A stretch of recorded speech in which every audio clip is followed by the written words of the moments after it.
Hello दोस्तों, आप भी ऐसी डेस्टिनेशन की तलाश में हैं जहां आप खामोशी और खूबसूरती के बीच सुकून के पल बिता सको। तो इंतजार किस बात का, उठाओ झोला और पहुंच जाओ डलहौजी। डलहौजी हिमाचल प्रदेश के दिल में बसा एक छोटा सा स्वर्ग है। डलहौजी पहुंचते ही आप होटल ले लेना सुभाष चौक या गांधी चौक पर। फिर आराम करके नाश्ता पानी करने के बाद शाम को चल देना डैनकुंड पीक देखने के लिए। डैनकुंड पीक आप 1 घंटे में पहुँच जाओगे। अगर आपको ट्रैकिंग का शौक है तो इससे अच्छी जगह कोई हो ही नहीं सकती। ट्रैक करते वक्त रास्ते में आपको मिलेंगे लंबे लंबे देवदार के पेड़, खुशबू से भरे हुए फूल। आपको तो आगे बढ़ने का मन ही नहीं करेगा, लेकिन रास्ते में रुक नहीं सकते, आपको मंजिल पर पहुंचना ही होगा। जैसे ही ट्रैक करके ऊपर पहुंचोगे, जो खूबसूरत नजारा आप देखोगे आप शब्दों में बयां नहीं कर सकते। आपको 360 डिग्री का पैनोरामिक व्यू देखने को मिलेगा ऊंचाई से। ऊपर ही पोहलानी देवी मंदिर भी है, तो लगे हाथ उनके भी दर्शन कराना, नहीं तो माता जी नाराज हो जाएंगी। आप यहाँ पर बहुत सारा एंजॉय करना। नेक्स्ट डे सुबह नाश्ता करके पहुँच जाइएगा पंचकुला झरना देखने। पंचकुला झरना देखने के लिए आपको ट्रैकिंग करके जाना होगा। ये झरना आपको हरे भरे जंगलों के बीचों बीच मिलेगा। इसके चारों तरफ हरी भरी घाटियाँ। पंचकुला झरने का पानी चट्टानों से होकर गुजरता है। आप चाहो तो पास में जाकर झरने को महसूस कर लेना। झरने का पानी जादुई काम करता है। इसके पानी से छोटी मोटी बीमारियाँ तो यूं ही छूमंतर हो जाती हैं। तो क्यों ना आप भी आजमा कर देखें। और अगर बोतल लेकर गए हो साथ में तो घर वालों के लिए भी ले आना, उनको भी तो चखने को मिले पंचकुला झरने का पानी। और हाँ, फोटोएं खींचना बिल्कुल मत भूलना। पंचकुला झरना देखने के बाद आप चल देना खजियार। खजियार में पहुंचने के लिए आपको लगभग 1 घंटा लग जाएगा। वैसे तो खजियार को मिनी स्विट्जरलैंड कहा जाता है, लेकिन हमें तो ये स्विट्जरलैंड से भी खूबसूरत लगता है, क्योंकि यहाँ के खूबसूरत नज़ारे आपको मंत्र मुग्ध करने के लिए काफी हैं। यहाँ आपको मिलेंगे दूर दूर तक फैले देवदार के पेड़, खजियार के बीचों बीच बनी एक झील। इसे देखकर ऐसा लगता है किसी पेंटर ने अपने कैनवास पर पेंटिंग की हो। बहुत ही मनमोहक नजारा लगता है।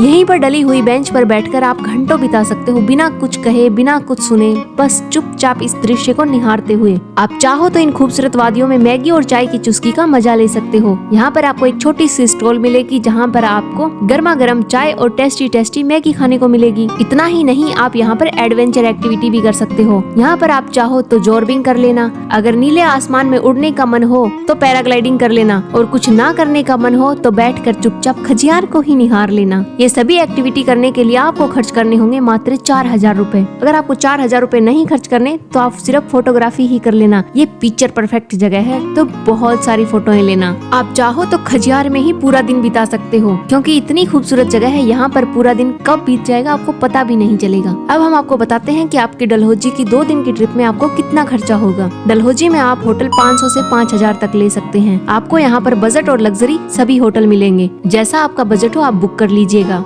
डलहौजी में घूमने के लिए आप स्कूटी रेंट पर लेंगे तो आपको खर्च करने होंगे 500 से 600 रूपए पर डे के हिसाब से। और यदि आप टैक्सी बुक करते हैं तो ये आपको 2-3 हजार रूपए में पड़ेगी। डलहौजी में खाने पीने का खर्चा आपका 1000 से 1500 रूपए हो जाएगा। तो 2 दिन की डलहौजी की ट्रिप आप प्लान कर सकते हो 5 से 7 हजार रूपए में। अब सबसे बड़ा सवाल ये है कि डलहौजी पहुंचा कैसे जाए, तो चलिए हम बताते हैं। आप यहाँ पर बस, ट्रेन या फ्लाइट किसी से भी आ सकते हैं, लेकिन आरामदायक सफर के लिए हम कहेंगे कि आप ट्रेन को ही अपना हम सफर चुने। आपको अपने शहर से बस भी मिल जाएगी। आप चाहो तो आप बस से आ जाना। यदि आप ट्रेन से आते हो तो आपको सबसे नजदीकी रेलवे स्टेशन पड़ेगा पठानकोट कैंट स्टेशन। यहाँ से डलहौजी के लिए बस मिल जाएगी। 150 रूपए की टिकट कटवाना और पहुँच जाना डलहौजी। यहाँ पर फ्लाइट हमेशा अवेलेबल नहीं होती है। यदि आप फ्लाइट से आना चाहते हैं तो आप फ्लाइट को पहले चेक कर लें। तो आपको जैसे भी सूटेबल हो आप डलहौजी पहुँच जाइएगा और बहुत सारा एंजॉय कीजिएगा। और ऐसे ही ट्रैवल की वीडियो देखने के लिए हमारे चैनल को सब्सक्राइब कीजिएगा। Thank you, please subscribe.